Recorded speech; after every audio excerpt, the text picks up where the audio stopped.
Welcome back to the another episode of Kisu Kotha Majuli. আজি first আমি গৈ আছোঁ চামগুৰি সত্ৰ, দেন তাৰপিছত আমি চামগুৰি সত্ৰ ইমান তেনেকৈ দেখাম বুলি মই নাভাবোঁ, কাৰণ অলৰেডি আগৰ বহুতকেইটা ভিডিঅ'ত বহুতখিনি বস্তু আমি কেপচাৰ কৰিলোঁ। এতিয়া মই মৌকিনাতে আছোঁ, ইয়াৰ পৰা আজি ওলাইছোঁ আৰু ডাইৰেক্ট আজি লখিমপুৰৰ দিশে যাম। তো আজি এই ভিডিঅ'টো মোৰ সঁচা কথা ক'ব গ'লে একদম ড্ৰিম প্ৰজেক্ট আছিলে। বহুত দিনৰ পৰা এনেকুৱা ধৰণৰ ভিডিঅ' এটা বনাম বুলি মই ভাবি আছিলোঁ, আৰু আজি সেইখন পাইছোঁহি যে সুবিধা পাইছোঁ যে আজি ভিডিঅ'টোত কাম কৰিব ওলাইছোঁ। আই হোপ ভিডিঅ'টো যেনেকৈ ভাবিছোঁ তেনেকৈ বনিব আৰু তোমালোকে চাই ভাল পাবা। তো একো দেৰি নকৰাকৈ আজি ভিডিঅ'টো আৰম্ভ কৰোঁ, লাষ্টলৈকে চাবা। এটা সুন্দৰ পৰিৱেশৰ লগত তোমালোকক চিনাকি কৰাই দিম আৰু তোমালোকৰ চিন্তাধাৰা অলপমান হ'লেও বেলেগ কৰি তুলিম বুলি মই আজি ভিডিঅ'টো আৰম্ভণিতে প্ৰমিছ কৰিছোঁ। বাকী লগ পাই থাকিম ভিডিঅ'টোত। তো একো দেৰি নকৰাকৈ আজি ভিডিঅ'টো আৰম্ভ কৰোঁ। আগৰ পৰাই মাজুলীলৈ আহিলে চামগুৰি সত্ৰভাগলৈ এপাক নহয় এপাক যোৱা হয়। মুখা নিৰ্মাণ কাৰ্যৰ প্ৰেৰণা আৰু শিক্ষা যিহেতু এই সত্ৰৰ পৰাই পাইছিলোঁ, গতিকে এই সত্ৰভাগীক মই কেতিয়াও বাদ কৰি যাব নোৱাৰোঁ। আজি পিছে এই ভিডিঅ'টিত চামগুৰি সত্ৰ বৰকৈ দেখিবলৈ নোপোৱা, কাৰণ অলৰেডি মই এই সত্ৰভাগীৰ ওপৰত বহুকেইটা ভিডিঅ' বনাই থোৱা আছে। ইয়াত মোতকৈ ওখ আৰু ডাঙৰ বহুত ধৰণৰ মুখা দেখিবলৈ পাবা। আৰু যদি সত্ৰভাগীক তোমালোকে চাক্ষুষভাৱে দৰ্শন কৰা নাই, তেনেহ'লে মোৰ এই ভিডিঅ'খিনি চাই মুখা নিৰ্মাণৰ কাৰ্য আৰু ইয়াৰ পৰিৱেশৰ কথা জানিব পাৰিবা। সত্ৰভাগীৰ পৰা ওলোৱাৰ পিছতেই এঘৰ মানুহৰ লগত কথা পাতিবলৈ মোৰ সৌভাগ্য হয়। তো মই বৰ্তমান উপস্থিত আছোঁ চিটেদাৰ সোণাপুৰ নামৰ এখন জেগাত। ডেকাচাঙৰ পৰা বেছি আঁতৰত নহয়। ইয়াৰ বৰ্তাহঁতৰ ঘৰত বহি আছোঁ এতিয়া। আগতে তেনেকৈ চিনাকি নাই, বাছ প্ৰথমবাৰ আহিছোঁ। বৰ্তা, তো আপোনাৰ খবৰ কওক প্ৰথমতে, কেনেকৈ আছে, কি কথা? ভাল? মোৰ খবৰটো ক'বলৈ গ'লে একেবাৰে আৰু শেষ। ভগৱানে কি দিছে ক'ব নোৱাৰোঁ। তাকে সদায় ভগৱানৰ ওচৰত প্ৰাৰ্থনা কৰি থাকোঁ, দিনে ৰাতিয়ে। ৰাতিপুৱা গা ধুওঁ, ধুই পেলাই ভগৱানক অকণমান ধূপ চুপ জ্বলাই মেলি প্ৰাৰ্থনা কৰোঁ। গধূলা টাইমত শোৱাৰ সময়ত ভগৱানৰ ওচৰতেই অৰ্পণ কৰি দিওঁ। আৰু পানীৰ সমস্যা এই দুবছৰে নাই। আগতে আছিলে, এই আলিটো বান্ধি দিয়াৰ কাৰণে পানীটো মানে আলি কিনাৰৰ পৰাই গুচি যায়। এবাৰ ধূলি বহুত মানে এইফালৰ পৰা আহোঁতে পুৰা গছ চছ চব পাত চাতবিলাক ধূলিয়ে ঢাক খাই আছে। এয়া চা, গছ গছনিবোৰ চব শুকাই গৈছে। তাকে এতিয়া চিন্তা কৰি থাকোঁ কি হ'ব।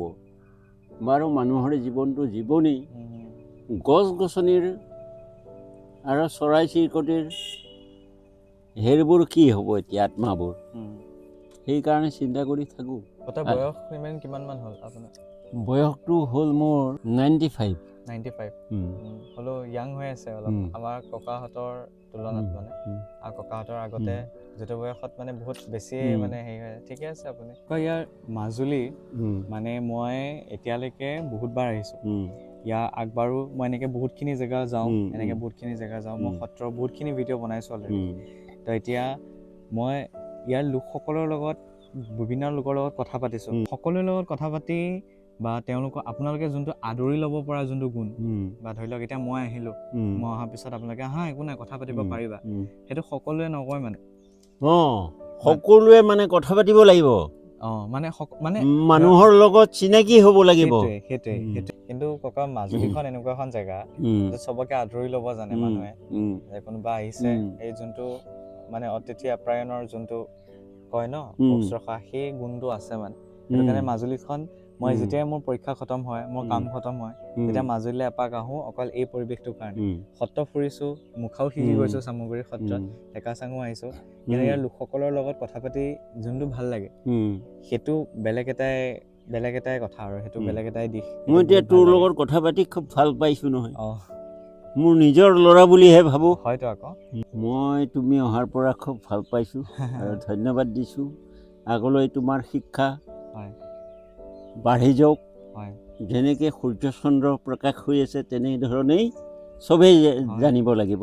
আপোনালোকৰ আশীৰ্বাদখিনি মেইন। আৰু মই সেইটো আশীৰ্বাদ দিলোঁ। জীৱনৰ সেই অনুভৱটো কৰি ভাল পাওঁ, মানুহৰ লগত কথা পাতি, নতুন নতুন বস্তু ট্ৰাই কৰি, নতুন কাপোৰ পিন্ধি, বা এতিয়া আপোনালোকৰ যোনখিনি কাপোৰ পিন্ধে, আপোনালোকৰ যোনটো ট্ৰেডিচনেল পৰম্পৰা যোনটো আছে, সেইবিলাক চাই ভাল লাগে, শিকি ভাল লাগে নতুন নতুন কথাবিলাক। তোমাৰ আগলৈ জীৱনটো উজ্জ্বল হওক, ভাল হওক। তাকে এতিয়া মইনো তোক কি শুশ্ৰূষা কৰিম। নাই ককা, আপোনালোকৰ কথা পাতিলোঁ, মোৰ কাৰণে এয়াই বহুত।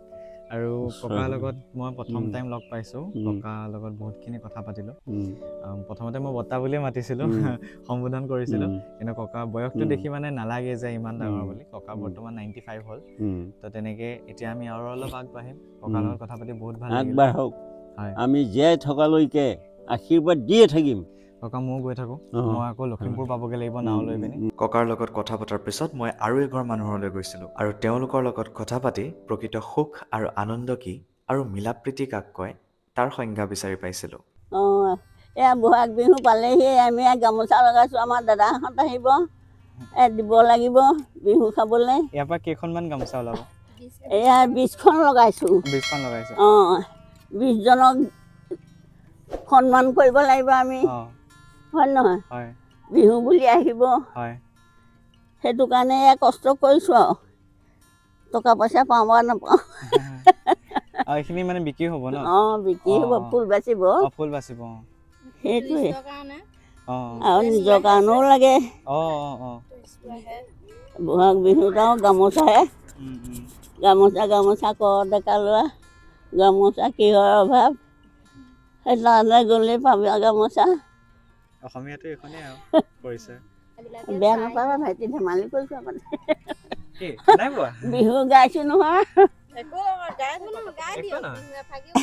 ভালে গাই দিয়ক মইতো বেয়া নাপাওঁ আৰু চব জানো নাচিবও জানো আই আমি আইতা মানে নাচিব নজনা নহয় ৰচকীয়া ল'ৰাৰ লগত বিহুও মাৰিছোঁ অঁ হয় নেকি অঁ কি গাই দিয়ক লাজ কৰিবলগীয়া কথা নহয় হয় নহয় বাৰু গাই দিয়ক এফাকি ফূৰ্তিহে লাগে ল'ৰাৰ লগত নাচিলে হয়তো কহৰ গাঁৱৰ পাৰ্টি এটা আহিছে আইতা অঁ এফাকি গাব তেতিয়াহ'লে হ'ব নালাগে দিয়া এতিয়া বয়স গ'ল আৰু একো নহয় বয়সৰ লগত কথা মনটোৰ লগতহে কথা বয়সৰ কি কথা অঁ আছে মনৰ লগত কথা বোলে এয়া গাখীৰ পগোৱা আগে মৰম লগোৱা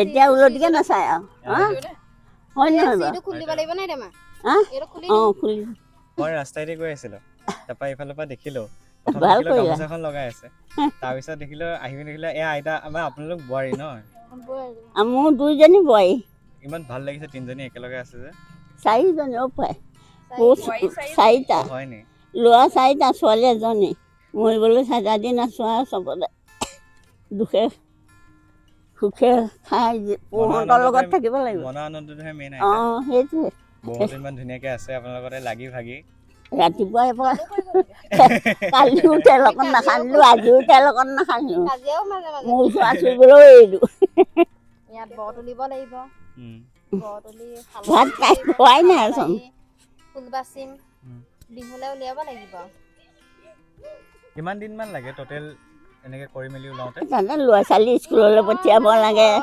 ৰান্ধি বাঢ়ি ধৰি লওক মানে যদি একেলগে লাগি থকা যায় 2 মাহ মানতে ওলাই ফুল বচা যে ফুল বাচিব লাগিব ডাঙৰ ফুল বাচিব লাগিব সৰু ফুল বাচিব লাগিব কিছুমানে আকৌ ডাঙৰ ফুল লাগে কিছুমানক সৰু ফুল আইতা ময়ো গৈ থাকোঁ মই আকৌ লখিমপুৰ পাবগৈ লাগিব অঁ ঘৰ ক'ত ঘৰ লখিমপুৰতে অঁ হ'ব দিয়া গৈ থাকোঁ। ভালে ভাতৰ কথা কুশলে আছে ন, থাকিবা অঁ লগ পাই ভাল দেই লাগিলে আৰু ল'ৰা ছোৱালী আছেনে মা দাদা নহয় মোৰ 22 বছৰ হৈছে সেই তেনেকৈ সৰু হৈ অঁ হেৰি ঘৰত মা দেউতা আৰু দাদা আৰু মই হওক দিয়া দাদা মোতকৈ ডাঙৰ বাৰু 9 বছৰ মানহে ডাঙৰ অঁ মই দেৰিকৈ অহা দেৰিকৈ হোৱা পৃথিৱীতে দেৰিকে পঠিয়ালে দেৰিকৈ উঠিয়ালে আহিছোঁ আইতা আমি আকৌ বছৰেকতে পালোঁ পাই